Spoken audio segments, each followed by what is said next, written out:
作为喜蛋新朋友，有必要跟大家简单介绍一下我自己。刚刚主持人介绍了，在北大读书是靠踢足球体育特长考上。听到这个 title， 朋友会说啊，那你踢球踢得一定很好。我说其实就那样吧，踢球真踢得好能进国家队。他说不对吧，真踢得好不应该能进世界杯吗？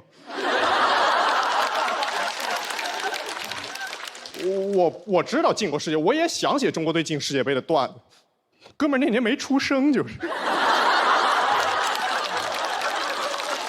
在队里的位置是守门员，大家会对这个位置有很多刻板印象，总觉得我们很闲。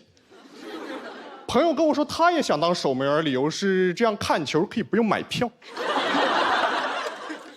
足球里面存在感最强的是前锋，聊天说到前锋，大家知道，哎 ，C 罗、梅西、内马尔。聊天说到守门员，大家聊天说不到守门员。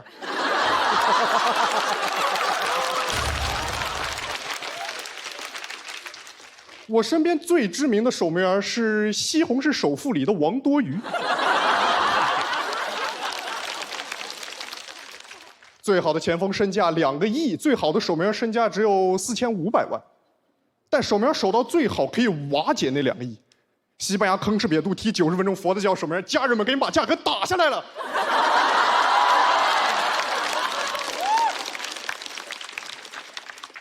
守门员真挺重要的，我们在后场得指挥防守，得叫人回来回防，很费嗓子，而且球队防守越差，我们嗓门就越大。我是真见过那种弱队踢球，2个守门员能隔着球场落他5毛钱，也不用动，纯喊。2个人往那一站，跟看大门似的，就球来了，这个不让进，那个不让进，但淘宝闪购可以进。打开淘宝闪购，搜夏日拼团，点外卖拼团更优惠，我都想跟他们拼了。我也得喊队友防守，但队里有那种大哥，我这个人又有点蔫儿，这会让整个场景变得很尴尬。你得喊得大声，因为球场大，但你又得保持谦卑，因为大哥大。人怎么可能又大声又谦卑？你得喊什么你才皇上吉祥？就是。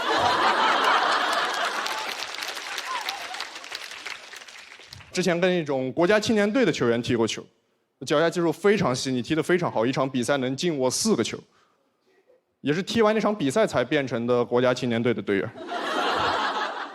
现在面对我的选手眼里有光了。守门员都想上来2脚，以为是最佳守门员，结果是桃李满天下。但那场比赛我有自己的高光时刻，有一张我很喜欢的照片，是哥们整个人飞起来单场扑球，哎呦，我把那张照片，我说哥们真是太帅了，小普罗米修斯。但那球进了。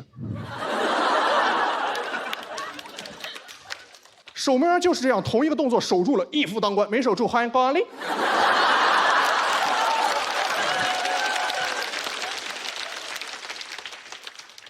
小时候练球，教练跟我说守门员是球场上最后一道防线，你得守住底线。我说好的，教练。然后他就开始教我用垃圾话干扰前锋，偷偷踩人家的脚后跟儿。当开始叫我吐口水的时候，我说教练，咱们要不先守一下道德的底线？我一直觉得用垃圾话干扰对手是一个比较低级的技巧。我现在踢大学生联赛还是得有点素质。像对手现在进攻过来，我往那一站，我说工作找到了吗？保研成功了吗？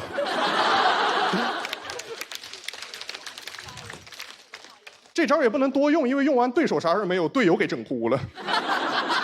但守门员其实是整个队里训练最累的人，因为每个人都得练射门。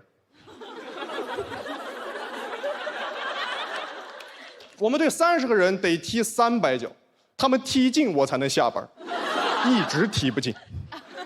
你站在门前，你就开始替他着急。我头一次在门里，我说哥们儿，你们往门里踢呀。干啥呢？老踢不进，踢进了咱们下班了。哎，你们一个人浪费1分钟。好不容易守住了一个很漂亮的球，翻开录像，解说给我来一句：“哎呦，这脚打得真是精彩绝伦，可惜守门员发挥神勇。”可惜什么？哥们儿不是在拯救球队吗？你搁这可惜上，平时也这么说话吗？病人已经病入膏肓，可惜大夫妙手回春。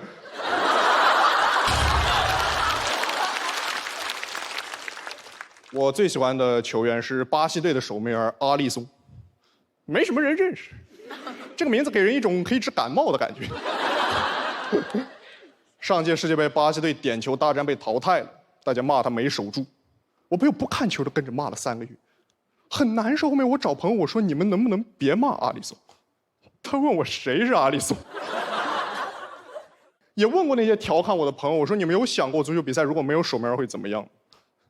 他说会很精彩，89比72。但守门员最大的优势就是在于职业生涯比较长，毕竟能守住底线的人才能留到最后。像世界杯佛得角的守门员，他坚持到40岁才一战成名。我很想活成他那样，虽然希望渺茫，但我相信只要努力，我至少也可以像他那样活到40岁。讲完了，我就喵喵，谢谢你们。谢谢喵喵。喜欢喵喵这段表演的朋友，千万不要忘记为他投票，请锁票。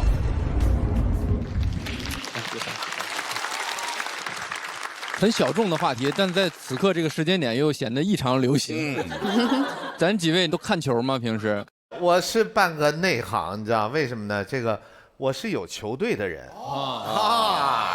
真的是。你去年还踢了，对不对？那海浪明星足球队。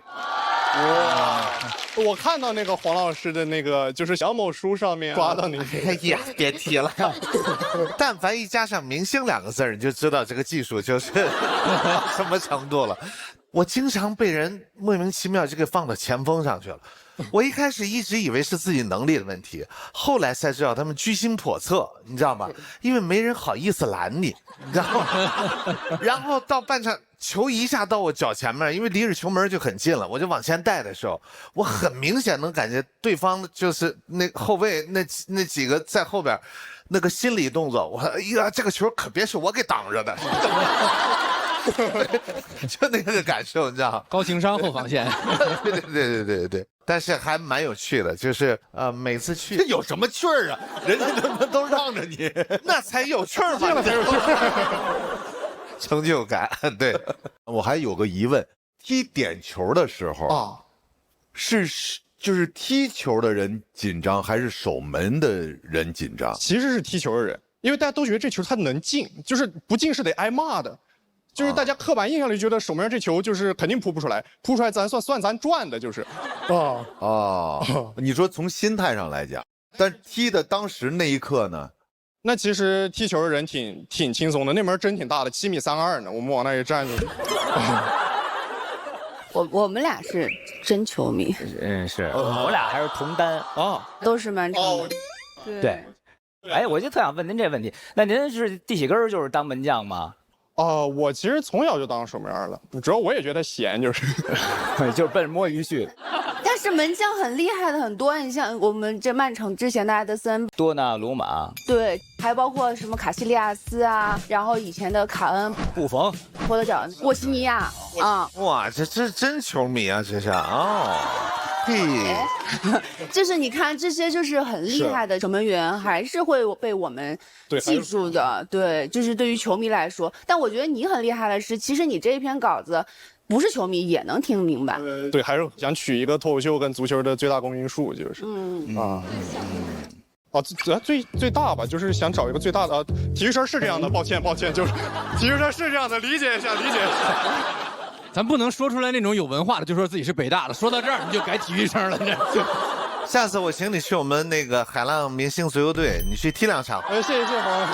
回来作品就把它润圆了，你知道？来着了，给他们全堵住了。要不然我去守门，我去行。这个确实很细、很窄的一个切口。然后我听的过程中，其实我最喜欢的里边那个段子就是。守门员的视角跟大家的视角有时候会不一样，说解说说这个球，哎呀，前锋多么精彩，可惜守门员发挥神勇。我觉得那个地方是我最喜欢的，因为写出来一些大家平时没有看到的视角，就是全世界可能100个人里90个人都觉得可惜，但其实有10个为守门员喝彩。是，我觉得这个是脱口秀能跟这些小话题连接上最有意思的地方。谢谢喵喵。爱情